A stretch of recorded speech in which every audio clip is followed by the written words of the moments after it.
Hi, everyone. We thank you for joining us for today's Safety and Health Magazine webcast sponsored by JJ Keller. Just letting you know as you file in, we're going to let some more folks do so and get started here in about 1 minute.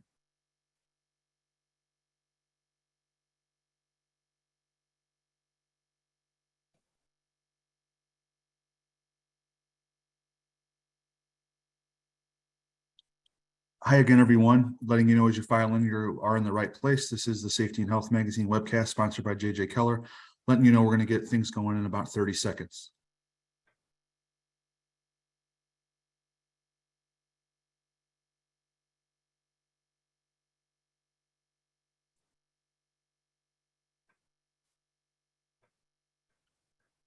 Hello, everyone, and welcome to today's Safety and Health Magazine webcast.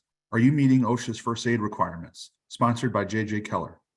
My name is Kevin Drewley. I'm an associate editor with Safety and Health Magazine and will be moderating today's session. Thanks for joining us. We hope you all are safe and well. In a few minutes, we'll start a presentation, but first let's review some preliminary items. The views of today's speakers and organizations are their own and may not necessarily reflect those of the National Safety Council or Safety and Health Magazine. Any mention of a commercial enterprise, product, or publication does not necessarily mean the council or magazine endorses those items. At the end of today's webcast, we'll conduct a question and answer session.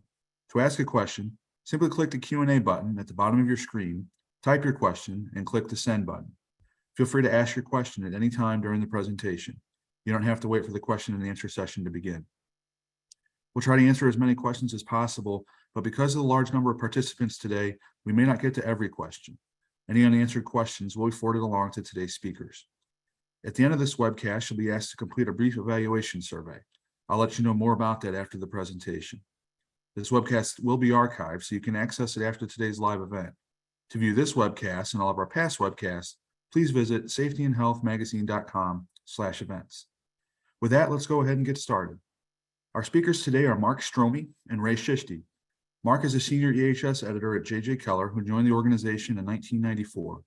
He develops content for various JJ Keller publications and specializes in OSHA construction and general industry regulations. Mark also is an authorized OSHA outreach construction trainer who is well-versed in fielding questions from safety pros to assist them with challenges. Ray is an EHS editor at JJ Keller, joining the organization in 2017. Ray brings 15 years of EHS experience in various industries, including EPC projects, construction, railway, fossil fuel power plants, gas distribution and transmission, electrical transmission, and retail. Again, we thank you all for tuning into this presentation. Mark, whenever you're ready, go ahead and take it away. All right. Thank you, everybody, for joining Ray and I today. We know everybody's super busy, and we hope this is worthwhile. Today's webcast is brought to you by the JJ Keller Safety Management Suite, finally a safety solution that works as hard as you do. The Safety Management Suite streamlines compliance at every level of your business, making it easy to develop, implement, and maintain an industry-specific program. And because your success is our priority, today's attendees will be offered a complimentary access to the compliance resources and tools in the Safety Management Suite. On behalf of JJ Keller Safety Management Suite, thank you for joining us. All right, so Ray and I are going to go through some of the more common questions that we get about these requirements. A lot of people it is a kind of a confusing subject. We're going to cover what you see on your slide. The applicable standards, first aid, emergency care, first aid supplies, kits, PR and AED requirements, a lot of questions on those. So the important thing here is send in your questions throughout the webcast so we can get a chance to look at them and answer as many as we can. So the first thing to keep in mind here is that OSHA requires employers to provide a safe and healthy workplace that's reasonably free from occupational hazards. But you know, it is unrealistic to expect accidents not to happen, so employers must also provide access to emergency medical care and first aid supplies. And these have to match the conditions of the workplace. So every workplace could possibly have a different set of whatever you need in your first aid kit. You may need a CPR qualified individual, you may need an AED. The specifics, as I said, are going to depend on the circumstances and conditions of your workplace. You also want to take a look at the types of injuries that you can reasonably expect to see, because that's important. And also you want to base your kits and supplies on past experience. All right, so the first thing to know is this first aid supplies, or first aid standard applies to all employees in general industry. You don't have to have a minimum number of employees for the standard to apply. And keep in mind, the standard applies to office settings as well as factories and industrial settings. The standard does not apply to state or local government or to employees who fall under the jurisdiction of other federal agencies, although in some cases these other agencies may be voluntarily following OSHA regs.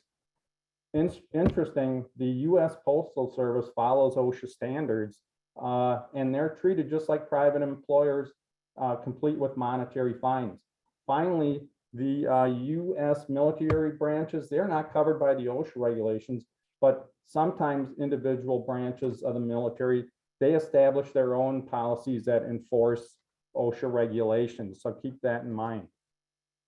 Now, let's talk about the actual regulation here. You can see that on the screen, 1910.151. The standard itself, if you've ever really looked at this, it does not provide much detail because it's only 3 paragraphs long. It's about 100 words. And the standard covers the topics of workplace medical consultation, the employer's responsibility to provide emergency medical care and first aid supplies in the workplace. And then it talks about emergency eye washes and showers. So all the real important information, the how-to of going about this, these have to be found in other OSHA materials and documentation. And we're going to be talking about that in just a little bit. Ray and I will give you the lowdown on that. So here are those other sources of information. Excuse me a second. All right. The wording of the standard itself doesn't specifically address the issues of the number of emergency responders an employer must have. It doesn't talk about what training they need to have, and it doesn't talk about the type and amount of first aid supplies, and it doesn't talk about AEDs. So there are several OSHA standards that do have first aid component specifics to them, and we're going to talk about those a little later. And now I'm going to move to this slide. All right. So we talked about those other sources of information. Here they are. This is what you need to use to really get to the bottom of what you need to supply. There's letters of interpretation. There's that non-mandatory Appendix A to the standard. That's really, really good. There's that OSHA best practices guide. And then the ANSI standard on workplace first aid kits. That's a must to look at. We're going to talk about all these. And Ray and I we're going to talk about these, and I'm going to turn it over to Ray to continue. All right, terrific. Welcome, everybody. Thank you, Mark. So let's start talking a bit about the standards, right? Mark mentioned that OSHA has this first aid standard. So when we look at 1910-151, paragraph A in particular requires employers to have medical personnel readily available. And that means a doctor, could be an occupational nurse, perhaps a local emergency responder, but have them available to consult about types or amounts of first aid supplies that you need for your workplace. It also uses the word plant health program. And that basically just refers to the overall safety and health condition of the employees at your facility or in your workplace. Many employers do have, probably have some sort of an existing contract, perhaps with an occupational doctor or some clinic that you use for your pre-employment physicals. So whenever you're hiring your new employees to your workplace, you may already have something set up with a third party where you do these health screenings, but You could also use that offsite medical facility or doctor or clinic to help review your first aid plans and procedures. They can certainly look at the types and amounts of supplies that you have for your facility. If you opt to have an AED program, they could certainly look at that, comment on it. And then also, we'll be talking a bit about first aid training later, but they can also take a look at that.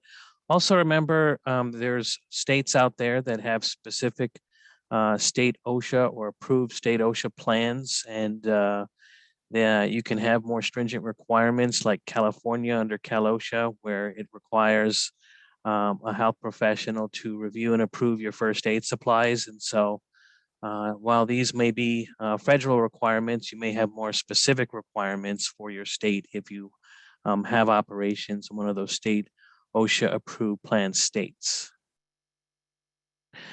All right, a little bit more. We're still talking about 1910-151. We'll jump from paragraph A to B. So paragraph B is probably the part of the standard that causes the most questions, or certainly where we get most of our questions from our clients. And it requires employers to provide prompt first aid treatment for injured employees. And this is either by having one of two things. Either you're going to have trained first aiders on site in your workplace, or by making sure that your local emergency responder can be at the work site within a reasonable amount of time. And we'll get into more of what that means. But this paragraph also requires that adequate first aid supplies are readily available. And so again, this brings up a lot of questions, and we'll try to help clarify what that means more. So there's a letters of interpretation. OSHA says that to meet the requirements of the standard, the Part A and Part B that I just mentioned, the emergency care has to be available pretty much within no more than 3 to 4 minutes at your workplace, wherever you're going to have serious accidents or they're likely to occur. And serious accidents could be something like a fall, maybe a suffocation issue, electrocution, amputation. Those would be examples of more serious types of first aid. So 3 to 4 minutes. If you perhaps maybe have an office environment, maybe you don't have manufacturing activities or other other types of work activities where you anticipate serious type injuries. OSHA says that 15 minutes may be more reasonable, and so it uses more discretion in enforcing its first aid requirements for those types of settings like offices. Outside emergency responders can be trained EMTs, local ambulance services, or you can have other suitably trained medical responders. What I would do is, depending upon my work setting, especially if I was managing safety at a facility or in a plant, I would build relationships with those local first responders to see if they could get out to the plant. Even if they could get to the front gates, sometimes, we were in a building or even in the building in a very, complex area where if somebody needed a response time of the 3 to 4 minutes for serious accidents, it could be 30 minutes plus by the time they could get there. And so I highly recommend, you'll hear me say this often throughout the webcast, do a mock scenario, time it, and make sure that it makes sense. All right, let's talk a bit more about relying on outside assistance. So if you decide to rely entirely on outside responders, just some tidbits to remember. You want to be able to contact the responders, as I mentioned, make arrangements with them in advance, ask them lots of questions. Are they volunteer responders? Do they have station responders there that can immediately receive a call and respond, or do they have to come from somewhere? I think it's important to know that. It's important to know because it could delay the response time. So even if you have a large fire department or what have you, make those prior arrangements. I highly recommend it. As part of the arrangements, you got to make sure that that they're going to be available, not just when you call them, but perhaps you have a night shift or a swing shift running. And so don't just clarify their availability during normal business hours like a day shift. If you have odd and end schedules, if you have emergency pop-up work, weekend work, holiday work, clarify their availability for those times as well. And you want to make sure that the provider has the necessary capacity to meet your needs. So if the provider you use, such as an ambulance service, has maybe just one ambulance, that ambulance could be tied up transporting a patient related to some other situation halfway across the city. And so I think it's important to make sure that you make that assessment, especially if you're living in a smaller area that may not have a large agency and maybe they have limited resources. You'll have to do your due diligence and find all of that out, and remember those timeframes as I mentioned. All right. Good information, Ray, and we're getting some really good questions, so please continue to send those in. Response time, you can use all the information here to decide if the outside responders can help you meet the requirements of the rule, or maybe you want to have trained employees in-house. So if you decide to use outside responders, as Ray mentioned, your emergency first aid plan may be to have employees call 911. Makes a lot of sense. Now, keep in mind, you have to provide them adequate means for doing so. So if you a lot of people have cell phones, but if you don't want those, if you don't allow those on the shop floor or something, they keep them in their locker, then you need to have a telephone that they can call from to dial 911. And another important thing, you must not discourage any trained employees from offering first aid as a good Samaritan, even if you have not designated them as workplace responders. If you discourage trained employees from offering aid, that will definitely get on OSHA's bad side. So please do not do that. Now, moving on here, there's a letter of interpretation dated December 11th, 1996. It's still valid. OSHA was asked if an employer would be in violation if their workplace policy required employees to call 911 in emergencies. I just talked about that. OSHA said that employees should never be discouraged or prevented from calling 911. The purpose of the first aid is to give injured employees some level of medical attention as quickly as possible to bridge that gap between the accident and when full medical treatment is available. So rendering first aid should be encouraged by trained employees in addition to calling 911. So call 911 if you have trained employees. They should be working with the victim. In this case, an employer would not be in violation of OSHA's first aid standard by issuing such a policy statement. Again, as long as the policy itself doesn't discourage rendering of first aid. And I know some companies are pretty picky about that, so that's why we like to talk about that. All right.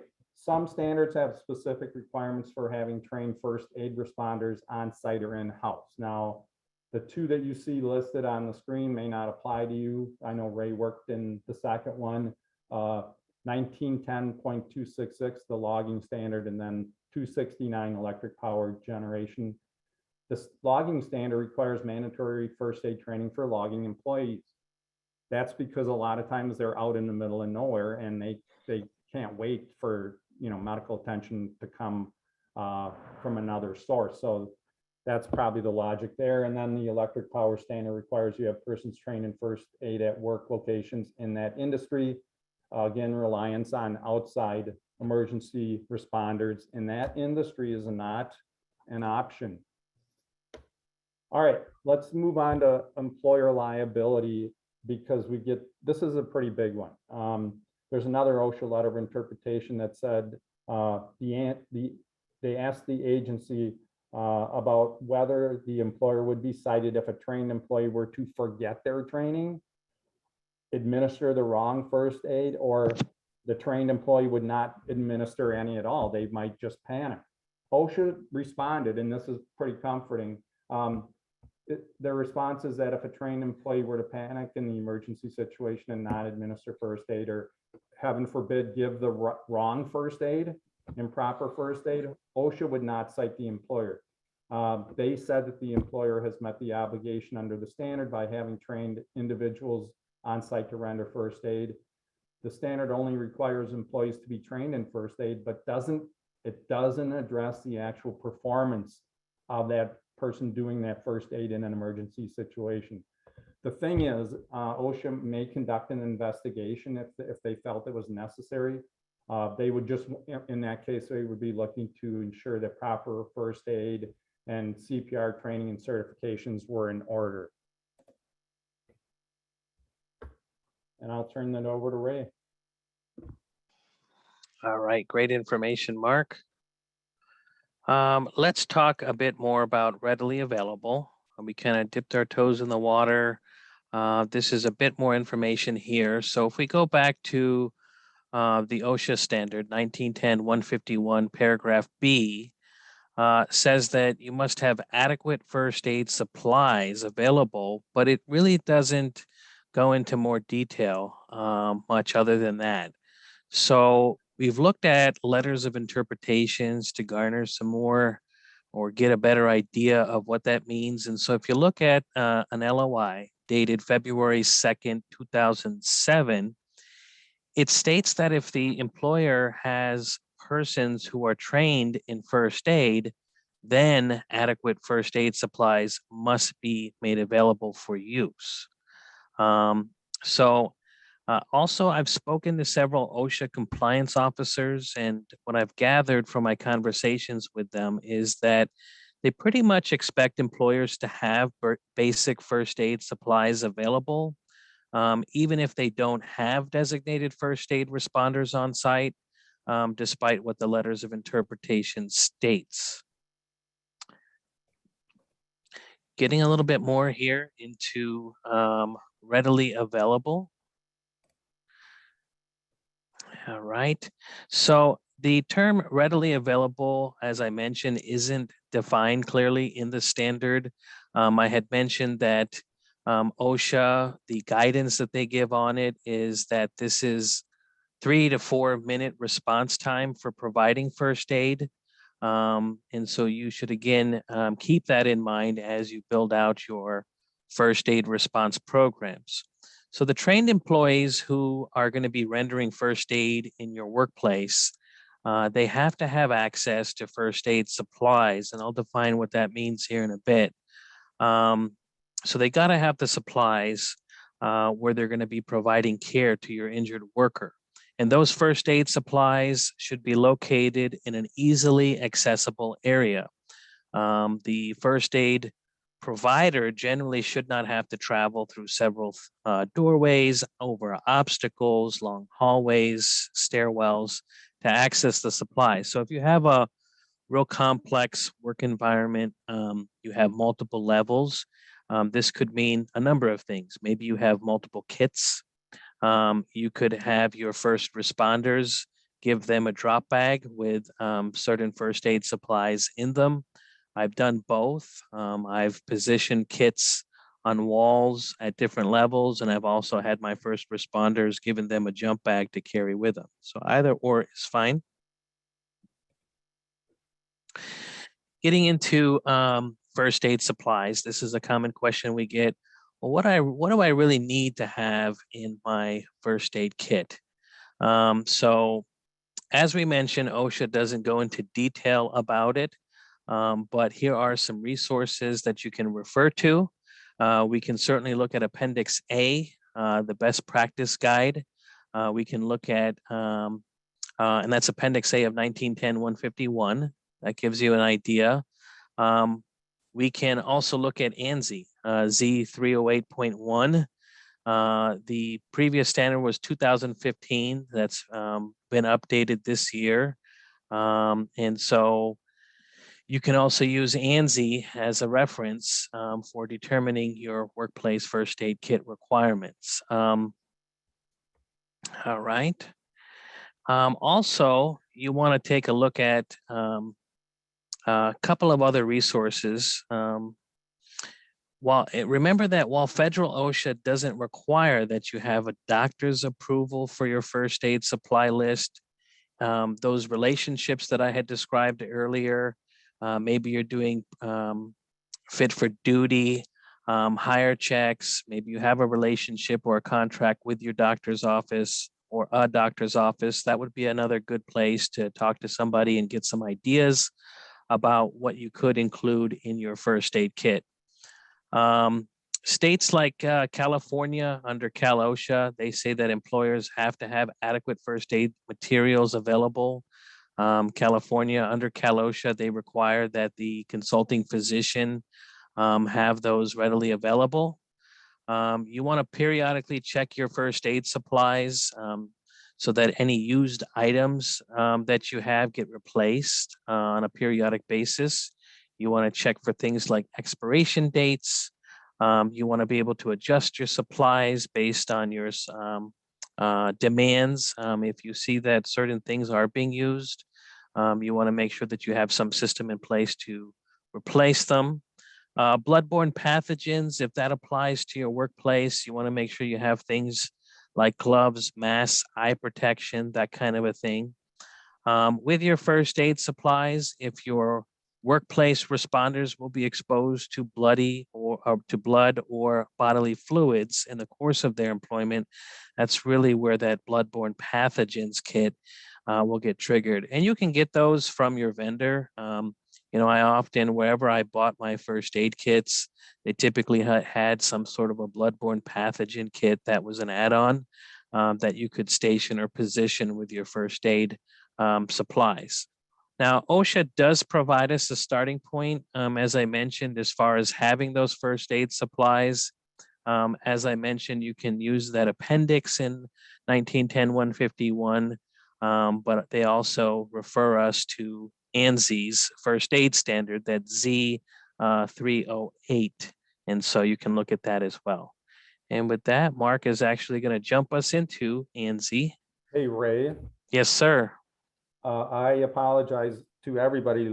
I'm the one clicking these slides, and it's a very touchy little button here. Yeah. Yeah, I apologize because I jumped over a slide that we definitely need to talk about. Yeah, let's pair back one. Again. Yepper. Here we go. This and I will then take over. Okay, no, sounds good. Thank you. Yeah, let's touch on this here real quick. So again, common question, what supplies do I need? There's actually another letters of interpretation out there. This one's dated August 4th, 1994, where again, it stresses the point of, hey, you got to have these required supplies. They have to be appropriate. I mentioned Appendix A talking about ANSI, where you can get more information about, hey, what first aid supplies do I need? But another good one is your 300 log.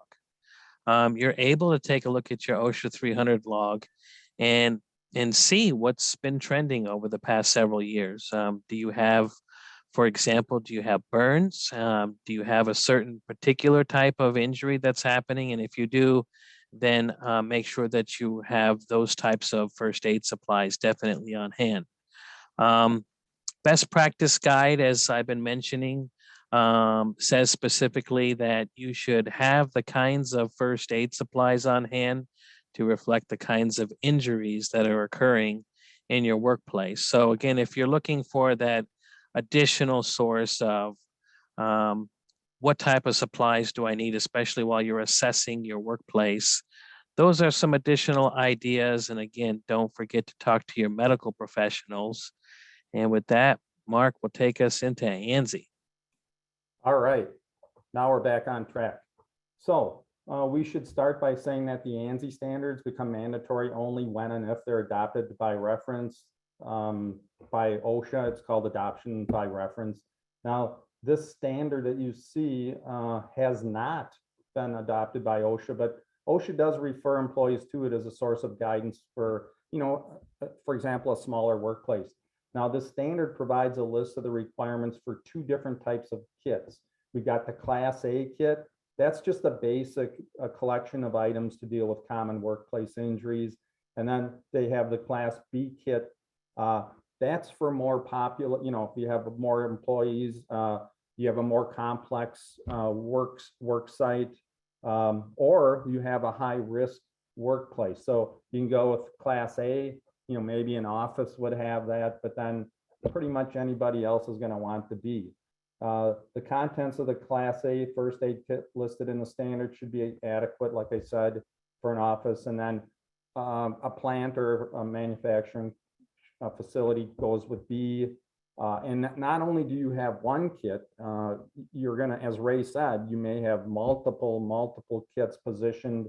You may have different types of first aid equipment and supplies in a lot larger quantities, because Band-Aids can get used up pretty fast. So the J.J. Keller Safety Management Suite, we're sponsoring today's event, so we'd like to offer our attendees access to our compliance resources and tools at no cost. To help simplify your safety efforts, the J.J. Keller Safety Management Suite offers 120 plus pre-written safety plan templates, hundreds of award-winning training programs, incident tracking, and much more. So there is the poll. And let me see.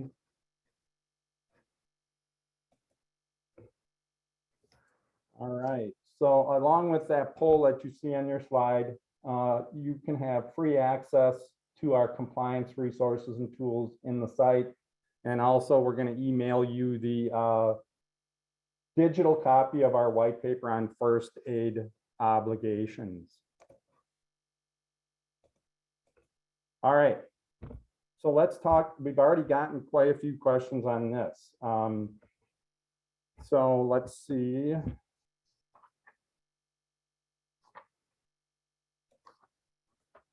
All right. OSHA nor ANSI addresses first aid kits specifically. They only talk about supplies. There's no regulatory requirement to have a certain number of kits or where these kits are going to be located. OSHA only says that adequate first aid supplies must be available. There's no requirement that your first aid kits be mounted on a wall, although almost every manufacturing facility I've been in, they are mounted in a in a cabinet or something with a sign saying first aid here. And also, if they're mounted, they don't get lost, or people don't pick them up and carry them to where they need to provide assistance, and then nobody else can find it. So it's the employer's responsibility to assess the needs of the workplace, and of course, tailor those first aid kits and their placement to your workplace. OSHA is specific about this. The decisions on supplies and kits and locations and amounts, you have to do that with your consulting medical professional. That's right in the standard 1910.151. All right. Now, this is what I was going to talk about here. We've gotten quite a few questions on expired products. It's a very common question. An employer said that they were written up for having expired products in their first aid kits. The employer acknowledged it was obviously a best practice to remove expired items from the first aid kits. Yeah, that makes sense, but there really isn't anything specific in that OSHA standard about even having expired products. And if is that prohibited, they do not address that. That only says adequate first aid supply should be readily available. And then on top of it, to make things even more confusing, in that best practices guide, there's nothing in there about expired products. So the only way to really figure this out is going to take a look at that ANSI standard, and that has something specific to this. So it says any first aid supply beyond its marked expiration date should be removed from the kit and replaced. So a prohibition against outdated supplies. Another place, as you can see on the screen there, you might want to look at your state health statutes, or if you're a state plan state, look at your state plan regulation on this, because that may have it. And then of course you would have to follow that. Now, here's another question that we've gotten today. Keys must be available if you're going to lock your cabinet. OSHA talks about this in a January 23rd, 2007 letter of interpretation. They're saying first aid cabinets may be locked, however, they must be readily accessible in the event of an emergency. Locking the cabinet may limit accessibility. So employers are allowed to lock up first aid supplies as long as those supplies can be obtained quickly if needed. That's it. There's no other guidance on that. So keep in mind, if you need a key to get into those first aid supplies, if your cabinet's locked or whatever, or if they're in a drawer or wherever you keep them, that key always has to be available. So what happens if the person with that key is gone? What if they called out sick, or they left the facility to go somewhere, or their shift is over? You're not going to be in compliance. So one idea, if you're going to lock your cabinets, is to provide keys to several people, maybe a manager on call that day, maybe somebody in maintenance that you know is always going to be there, and then give them keys and then let everybody know who has the key. That's really the only way you can do this and be in compliance. All right. Another big area here is AEDs, automated external defibrillators. OSHA says that they should be considered when selecting first aid supplies and equipment. Now, all work sites are potential candidates for these programs because of the possibility of what? Sudden cardiac arrest. Each workplace, you should assess your requirements for an AED program as part of your first aid response. So they're pretty common now. You see them everywhere. Using AEDs as soon as possible after sudden cardiac arrest within 3 to 4 minutes. There we go with the 3 to 4 minute thing. This is interesting, can lead to a 60% survival rate. On-site AEDs, they save precious time. They improve survival odds because, of course, like medical supplies, like first aid supplies, they're going to be used before the outside emergency responders arrive. And like Ray said, if you have a big facility, it may take a while for them to actually get into the facility and get to where they're needed. So that's why with AED technology, they're safe, effective, they're pretty easy to use. Consider these issues when you're going to set up this worksite AED program. What would they be? Well, physician oversight, compliance with local, state, and federal regulations. Very important to know what those are. You want to coordinate with your local EMS. You're going to have, of course, a quality assurance program. And then, as with pretty much everything nowadays, you're going to do a periodic review. There's no specific time for that, but you definitely want to do that. And I'll turn it over to Ray. All right. Thank you, Mark. Get a lot of questions about OTC medications, over-the-counter medications. And these basically are just simply those kinds of medications that anybody can pretty much buy at one of your local drugstores without a prescription. So usually called just OTC, over-the-counter. OSHA really doesn't address over-the-counter medications. So we look for some other sources for some guidance. You can see the ANSI first aid standard says that if you do offer over-the-counter drugs in your first aid kit, that those medications should be packaged in a single dose, tamper resistant packaging, and that those medications should not contain ingredients that would be known to cause drowsiness to your worker. So we get some guidance there. I often like to remind folks that there's some liability issues too.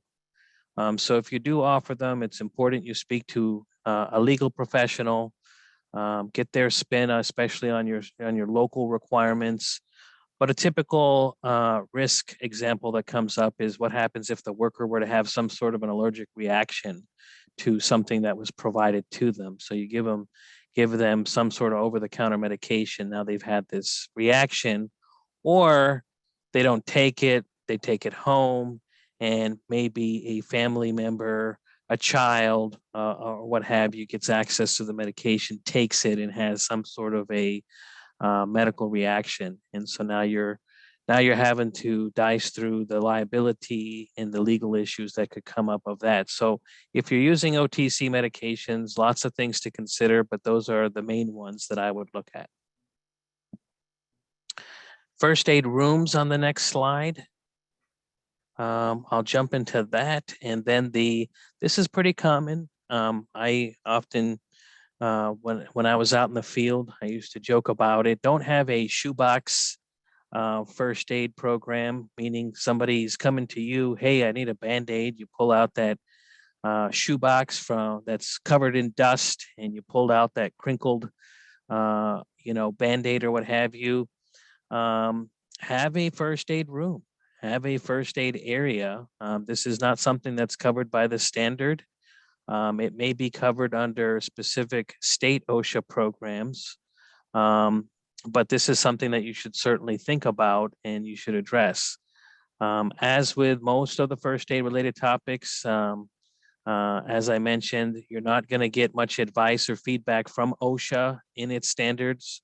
And so it's something to think about. The bloodborne pathogen standards, as I mentioned, if you have exposure to blood or bodily fluids, you're going to want to make sure that your first aid room has sources for that as well, in particular PPE.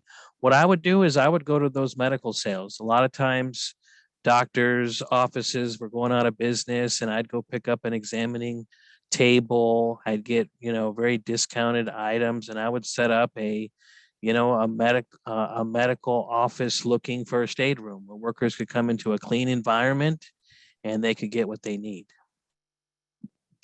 First aid training is important. It's very important. And there's lots of different resources to get your first aid certifications. More common ones, American Heart Association, Red Cross, National Safety Council. Key there is nationally recognized training you'll want to get. And each of those has different timeframes for the certifications. There's letters of interpretation out there that OSHA discusses that nationally accepted and medically sound first aid programs that cover the fundamentals of first aid needs to meet the requirements of 1910-151, the first aid standard. So the specific content of your first aid programs needs to be consistent with what your work environment looks like, and that's in question, and the type of work that you're going to be doing. First aid training courses should include instruction in general first aid practices, workplace specific hazards, knowledge, and skills. And there's going to be a number of elements that you need to include, but I would really scratch the surface by looking at what type of work are you doing, what type of facility do you have, and then kind of pair out. That'll kind of give you more ideas about, do I got to have hands-on skill training? What resources do I got to have? Where might you have to emphasize your training? Maybe you have a production or a work activity that could cause burns. You have hot work, and so you want to place more emphasis on how to handle those burn type injuries. And you also want to emphasize what is quick response. As I talked about, 3 to 4 minutes isn't a whole lot of time, especially if you have a complex environment, as compared to maybe 15 minutes for an office setting where you have less than serious injuries. And so those are the kinds of things that I would cover in my first aid training. Not all inclusive, but those are the main ones. Skill assessment is very important. We highly recommend that you have some sort of a skill assessment associated with your training.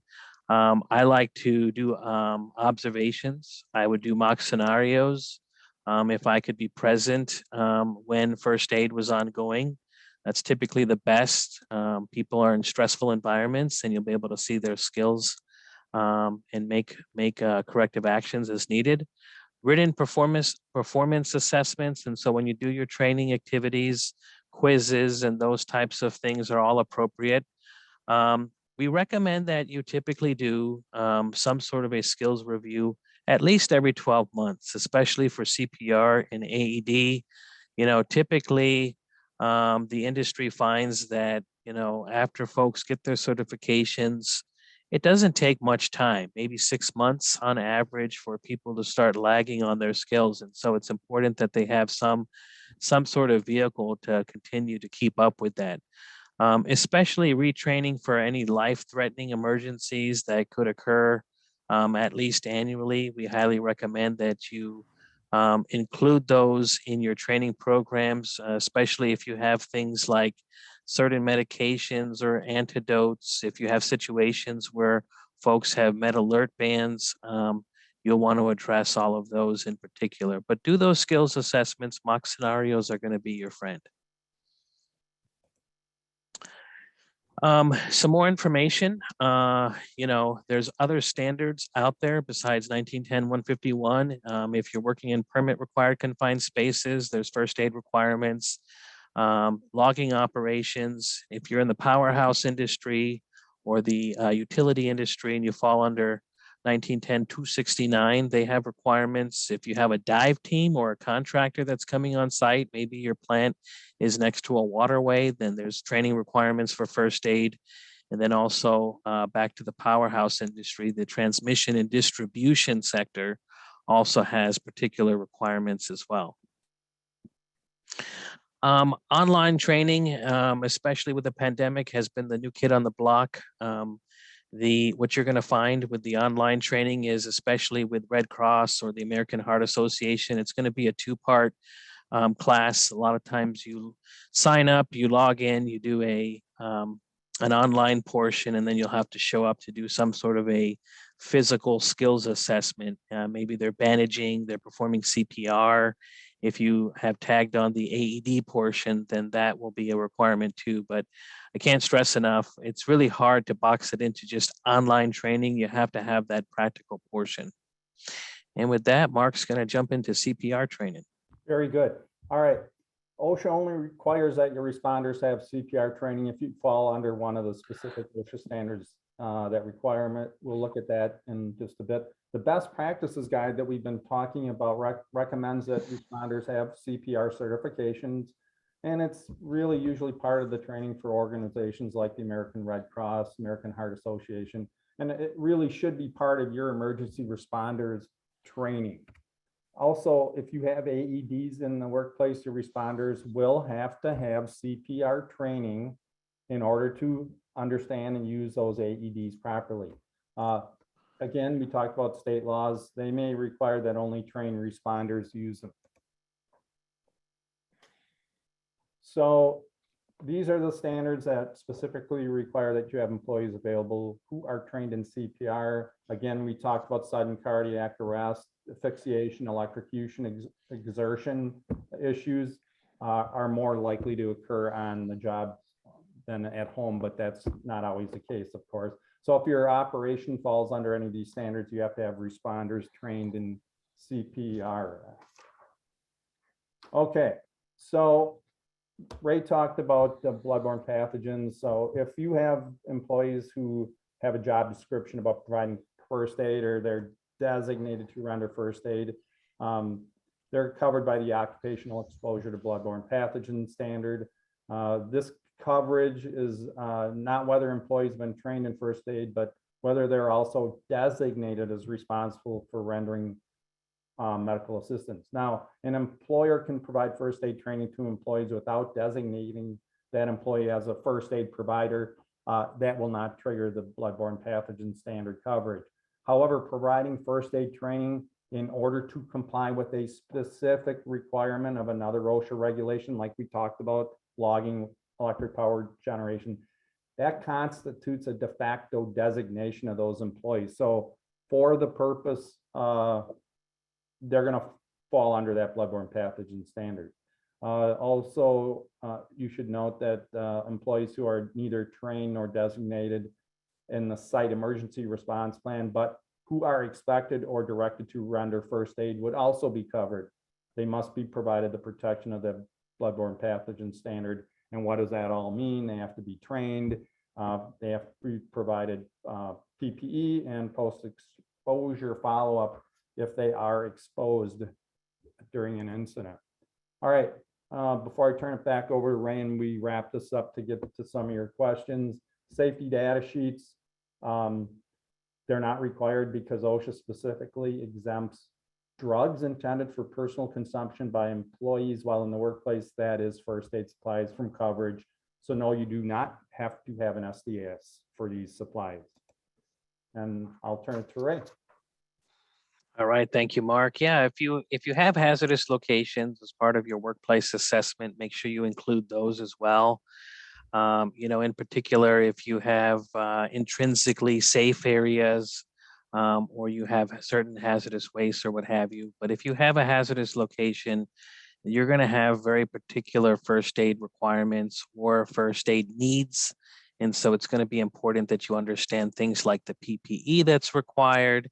You're going to have different parameters for your instructor-led training. So make sure you include those as well. On the next slide, working alone, very, very important topic, the common topic we get from our clients.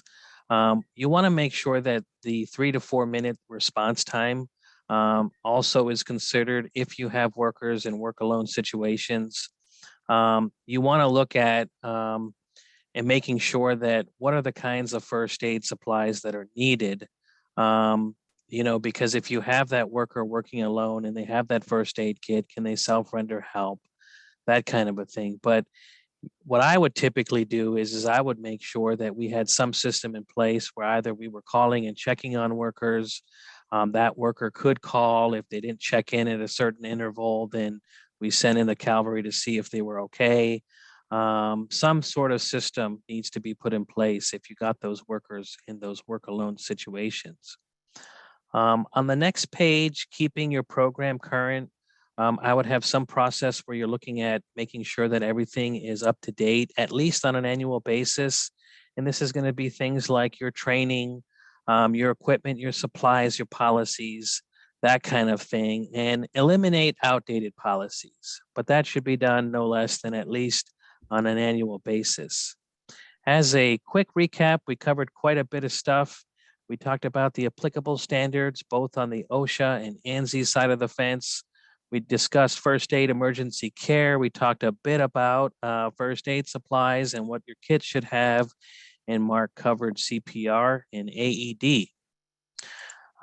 If you haven't already elected for free access to all of our compliance management tools in the J.J. Keller Safety Management Suite, here's going to be another opportunity for you to do that. The Safety Management Suite provides access to hundreds of award-winning training programs and thousands of customizable training resources, things like PowerPoint presentations, 5-minute safety talks, classroom exercises, quizzes, and much, much more. Let us know your interests, and we'll also send you our first aid obligations white paper. And with that, let's move into questions. Well, excellent. Great job, Mark and Ray.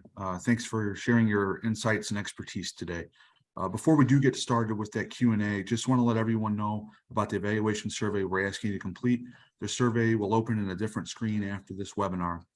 Your input is very important as it helps us to improve our future webcasts. Again, if you'd like to ask a question, click the Q&A button at the bottom of your screen, type your question, and click the send button to submit. If we don't get to your question today, all unanswered questions will be forwarded along to our speakers. And now we will get to those questions. First one is from Mark. It asks, Mark, can you lock first aid cabinets? Absolutely. We talked about that maybe halfway through. Again, if you do lock them, you need to provide your employees with the ability to know where the key is and have a key available at all times. So that's pretty much that answer. Moving on, one for Ray, and it asks, does OSHA require companies to have an AED on site? Great question. No, OSHA doesn't require or place a duty to have an AED, although it suggests that it's a great idea, recognizing that it's a medical device, great life-saving measures. If you are interested in having one, it is considered a medical device. Most of the devices fall under FDA, where you're going to have a prescription, but do check your state laws to see what the specific requirements are. But no, OSHA doesn't mandate that you have one. Next question says, my department has an EHS audit in November. We've been told that Band-Aids are to be tossed within 5 years of the manufactured date, even if they have not been opened and appear to be in good condition. Is this the standard? Yeah, typically. Go ahead, Mark. Okay, I'll go quick, Ray, and you can add your 2 cents. So Band-Aids, you know, like they're wrapped up in that paper, they can get kind of funky after a while, depending on your environment that they're in. So you need to look at those, and if they're colored or they're discolored or something, they look like they might be unusable, you could open one up and see if they still work. But you know, Band-Aids are not that expensive. There's no requirement for 5 years, but again, use your judgment. Ray, what do you think? Yeah, absolutely. Use your judgment. Manufacturers' recommendations are important. I often ran across this a whole lot where the Band-Aids look good. Sometimes I would just call the manufacturer and say, hey, my Band-Aids look good.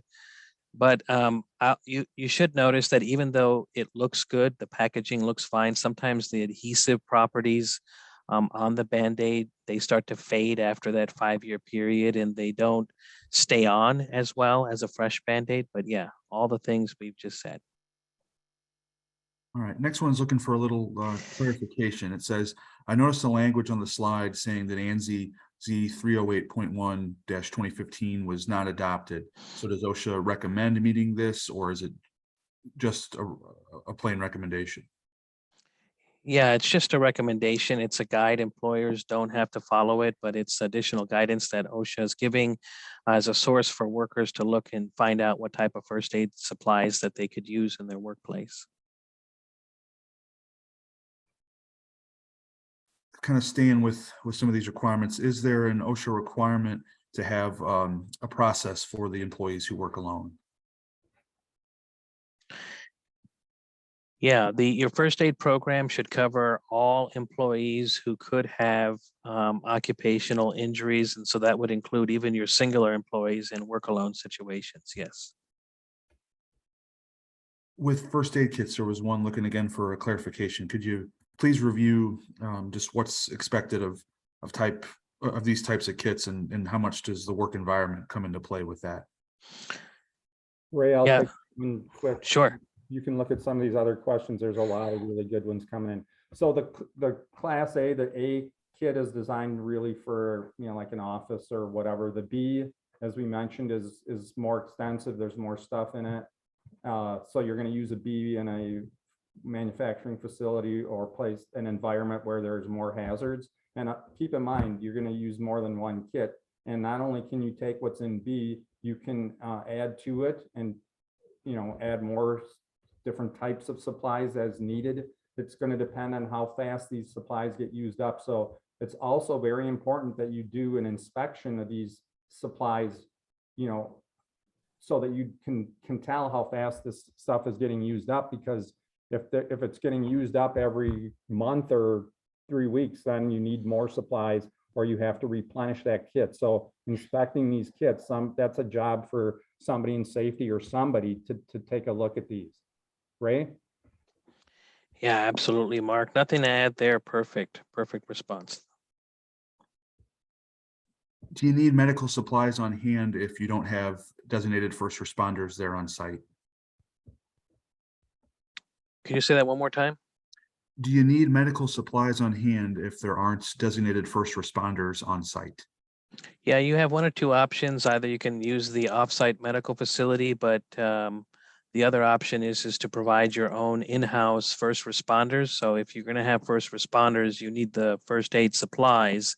If you're going to have the first aid supplies, you need a competent person like a first responder to be able to go ahead and use those first aid supplies.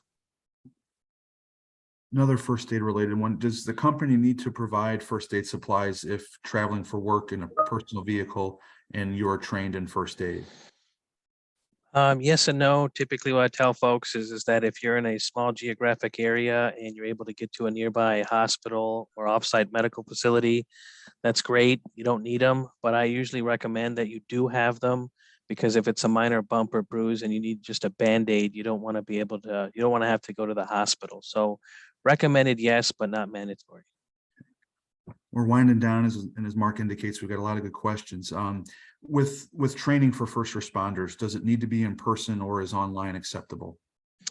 Both. It should be. You can do online, as I mentioned. Typically, the online portions, Red Cross, American Heart Association, they'll have an online portion. but they'll require you to come and do the hands-on. Definitely have the hands-on portion to supplement the online. Well, again, as we are running out of time, any closing thoughts or anything left unsaid from either one of you guys? We appreciate everybody's attention, and as always, check out our safety management suite at JJ Keller, and lots of great questions. We appreciate it. And one other thing to add to that, with Safety Management Suite, if you take that trial, you can submit any regulatory questions that you have through the expert help portal in the service, and we can figure out the answer and get back to you. So thanks again for joining us today, and have a very, very safe day. Well, no, absolutely. And as always, we thank you both. Unfortunately, we have run out of time. I'm sorry that we didn't get to everyone's questions, but all of today's unanswered questions will be forwarded along to Mark and to Ray. Once more, we hope that you take the time to fill out the forthcoming evaluation survey to give us your feedback. We do appreciate that, as it helps us with future webcasts.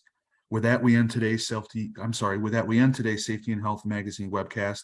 Once again, want to thank Mark Stromey, Ray Shishti, everyone at JJ Keller, and all of you who listened in. Thanks, and have a great day.